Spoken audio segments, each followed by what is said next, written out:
ولله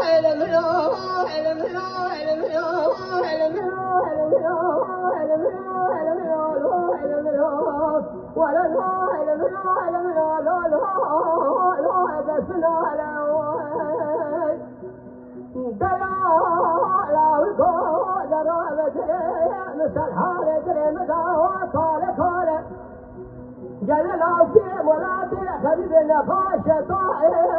في البحارة لا طائر بنيها ولا تخرب نجينا من نفاشها لا طائر بنينا بالفارة أزراد من ناخذ أبالي خذ خادم بريخنا ولا تخرب هرم مليك ولا بك ولا بك باقي أنا سنية زرترى بك يأنا بالفارة أنا بين نفاش وترى خبرك سواشري ولا تخربه بس لا بس لا ولله الملك